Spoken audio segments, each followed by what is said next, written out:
My dear students, this is class 12 maths chapter 2 exercise 2.5 la question number 7 பார்க்க போறோம். Z1 Z2 Z3 are three complex number such that Z1 mod Z1 equal to 1 mod Z2 equal to 2 mod Z3 equal to 3 and mod Z1 plus Z2 plus Z3 equal to 1. So நம்ம என்ன show பண்ணோம்னா இதுதான் show பண்ணோம். இதை மட்டும் நான் இங்கே எடுத்து எழுதிக்கிறேன். டு ஷோ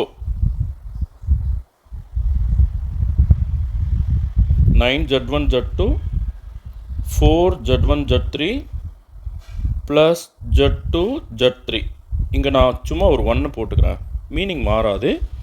ஸோ இதுதான் லெஃப்ட் ஹேண்ட் சைடில் இருக்குது, ரைட் ஹேண்ட் சைடில் 6 இருக்குது. ஓகேவா? ஸோ நான் சம்முக்குள்ளே போகிறதுக்கு முன்னாடி இதை கொஞ்சம் நான் சிம்பிளிஃபை பண்ணிக்கிறேன். mod Z1 ஈக்குவல் டு 1ன்னு கொடுத்துருக்காங்க. ஓகேவா? சரி, இப்போது நமக்கு ஒரு ஃபார்முலா தெரியும். mod Z square equal to Z into Z bar. So இந்த ப்ராப்பர்ட்டி நான் இங்கே யூஸ் பண்ண போகிறேன். நல்லா கவனிங்க. இதுக்கு பதிலாக நான் ரெண்டு பக்கம் ஸ்கொயர் பண்ணிக்கிறேன். ஃபஸ்ட்டு mod Z1க்கு ஸ்கொயர் பண்ணிக்கிறேன். அப்போ இங்கே 1க்கு ஸ்கொயர் பண்ணணும், ரெண்டு சைடும் ஸ்கொயர் பண்ணணும். கரெக்டாக? இப்போ mod Z1 ஸ்கொயருக்கு நான் Z1 பார்னு எழுதினால இங்கே ஓகே Z1 பார் 1 ஸ்கொயர் என்ன 1 தானே. சரி, இப்போ இது ஈக்குவேஷன் 1ன்னு எடுத்துக்கிறேன். அதே போல் mod Z2க்கு என்ன கொடுத்துருக்காங்க, 2ன்னு கொடுத்துருக்காங்க. இப்போ ரெண்டு சைடில் ஸ்கொயர் பண்ணால் mod Z2 square equal to 2க்கு ஸ்கொயர் பண்ணால் 4. ஓகே, இப்போ mod Z2 ஸ்கொயருக்கு Z2 இன்ட்டு Z2 பார் அப்படின்னு எழுதலாம், ஈக்குவல் டு 4. இதை வந்து நான் ஈக்குவேஷன் நம்பர் 2ன்னு எடுத்துக்கிறேன். அதே போல் mod Z3 ஈக்குவல் டு 3ன்னு கொடுத்துருக்காங்க. ஸோ இது ரெண்டு சைடில் ஸ்கொயர் பண்ணுறேன். mod Z3க்கு ஸ்கொயரு 3க்கு ஸ்கொயர் பண்ணால் 9. இப்போ mod Z3க்கு பதிலாக Z3 பார்னு எடுத்துக்கிறேன், ஈக்குவல் டு 9ன்னு போட்டுக்கிறேன். இது ஈக்குவேஷன் நம்பர் 3ன்னு எடுத்துக்கிறேன். ஓகேவா? இந்த 3 ஈக்குவேஷனையும் நான் இங்கே சம்மில் யூஸ் பண்ண போகிறேன். லெஃப்ட் ஹேண்ட் சைடை மட்டும் இங்கே நான் காப்பி பண்ணிக்கிறேன். பாருங்கள்.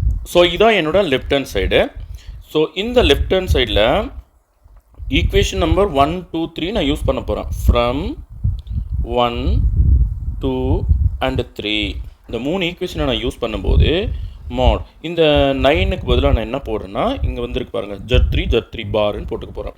ஸோ 9க்கு பதிலாக Z3 பார் போட்டாச்சு. மீதி இருக்கிறத அப்படியே காப்பி பண்ணுறேன், Z1 Z2. ஓகேவா? இப்போ 4க்கு பதிலாக ஈக்குவேஷன் நம்பர் 2 பாருங்கள், Z2 பார். ஸோ 4க்கு பதிலாக Z2 பார். மீதி இருக்கிற Z1 Z3 நான் அப்படியே காப்பி பண்ணிக்கிறேன். ப்ளஸ் இங்கே 1 இருக்கு இல்லையா? ஸோ 1க்கு பதிலாக Z1 பார் போட்டுக்கிறேன், Z1 பார். மீதி என்ன இருக்குது, Z2 Z3, அது அப்படியே காப்பி பண்ணுறேன். இப்போது இது நல்லா கவனிங்க. எல்லா டேர்ம்ஸ்லேயும் Z1 Z2 Z3 காமனாக இருக்குது பாருங்கள். Z1 Z2 Z3 காமனாக இருக்குது. எல்லாத்துலையும் Z1 Z2 Z3 காமனாக இருக்குது. ஸோ நான் Z1 Z2 Z3 நான் காமனாக எல்லா டேர்ம்லேருந்து வெளியே எடுத்துடுறேன். அப்போது இங்கே அது போக என்ன மீந்திருக்கு, Z1 Z2 Z3 போக Z3 பார் மீந்திருக்கு. இங்கே Z1 Z2 Z3 போக Z2 பார் மீந்திருக்கு. இங்கே Z1 Z2 Z3 போக Z1 பார் மீந்திருக்கு. ஓகேவா? சரி, ரெண்டு பக்கமும் மாடு இருக்குது. இப்போ இந்த மாடை நான் செப்பரேட்டாக போட்டுக்கிறேன்ப்பா, Z மாடு. ஓகேவா? இப்போது இந்த கான்ஜுகேட் ப்ராப்பர்ட்டியில் மட்டும் ஒரு ரிலாக்ஸேஷன் கொடுத்துருக்காங்க. அதாவது Z1 பார் ப்ளஸ் Z2 பார் அப்படின்னு இருந்ததுன்னா இது ரெண்டையும் ஒன்றா சேர்த்துக்கலாம், Z1 ப்ளஸ் Z2 பார்னு போட்டுக்கலாம். ஸோ இந்த ப்ராப்பர்ட்டி நான் எங்கே அப்ளை பண்ண போகிறேன், நல்லா கவனிங்க. இதையும் நான் பிரித்து போட்டுக்கிறேன். இன்னொரு ப்ராப்பர்ட்டி இருக்குது, அதாவது மாடில் ஒரு ப்ராப்பர்ட்டி இருக்குது. mod Z1 Z2 அப்படி இருந்தால் mod Z1 mod Z2 அப்படின்னு போடலாம்.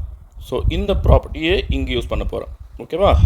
So mod Z1 mod Z2 mod Z3. ஓகேவா? ஸோ செப்பரேட் மாடாக போட்டுக்கிறேன். இப்போது இது வந்து ப்ளஸ் இருக்கிறதுனால நான் இது செப்பரேட் மாடு போட முடியாது. ஆனால் கான்ஜுகேட் ப்ராப்பர்ட்டி நான் யூஸ் பண்ண முடியும். எல்லாத்துக்கும் சேர்த்து Z1 முன்னாடி எடுத்துக்கிறேன்ப்பா, Z1 Z2 Z3. ஸோ செப்பரேட்டாக இருக்கிற மாடை ஒன்றா சேர்த்து போட்டுக்கிறேன். சரியா? சரி, இப்போது இந்த வேல்யூஸ் எல்லாம் எனக்கு தெரியும். பாருங்கள், mod z1 என்ன 1 mod z2 2 mod z3 3. So இந்த வேல்யூஸ் எல்லாம் நான் கொடுத்துக்கிறேன். 1 இதுக்கு 2 இதுக்கு 3. ஸோ நான் வேல்யூ கொடுத்துக்கிறேன். இப்போது இன்னொரு ப்ராப்பர்ட்டி இங்கே யூஸ் பண்ண போகிறேன். இது வந்து நான் கம்பைண்டாக ஒரு யூனிட்டாக நான் டீல் பண்ணால் mod z பாருக்கான வேல்யூ mod zக்கான வேல்யூக்கு ஈக்குவலாக இருக்கும். ஸோ இந்த ப்ராப்பர்ட்டி இங்கே யூஸ் பண்ணி இது சிங்கிள் யூனிட்டாக நான் டீல் பண்ணி நான் என்ன பண்ணுறேன்னா இந்த கான்ஜுகேட் ரிமூவ் பண்ணிடுறேன், பார் ரிமூவ் பண்ணிடுறேன். இப்படியே போட்டுக்கணும் z1 + z2 + z3. Okay, so இப்போ இந்த வேல்யூ எனக்கு சம்மில் கொடுத்துருக்காங்க. இதுக்கான வேல்யூ என்ன கொடுத்துருக்காங்க பாருங்கள், சம்மில் mod z1 + z2 + z3 = 1ன்னு கொடுத்துருக்காங்க. ஸோ இதுக்கு பதிலாக நான் அடுத்த ஸ்டெப்பில் 1ன்னு போட்டுக்கிறேன். பாருங்கள், இவங்களை மல்டிப்ளை பண்ணி என்ன கிடைக்குது, 2 1 is 2 2 3 is 6. இதனோட வேல்யூ என்ன 1. அப்போ 6 × 1 என்ன வரும், 6 தான் வரும். ஸோ இதுதான் என்னோட ரைட் ஹேண்ட் சைடில் இருக்கிற value. So left hand side எடுத்துகிட்டு போயிட்டு ரைட் ஹேண்ட் சைடை கொண்டு வந்துட்டேன். தேர்ஃபோர் இல்லாட்டி என்ன சொல்லியிருக்காங்க, ஷோ பண்ண சொல்லியிருக்காங்க. ஷோ தட் hence showedன்னு சொல்லிடலாமா, hence showed. Thank you students.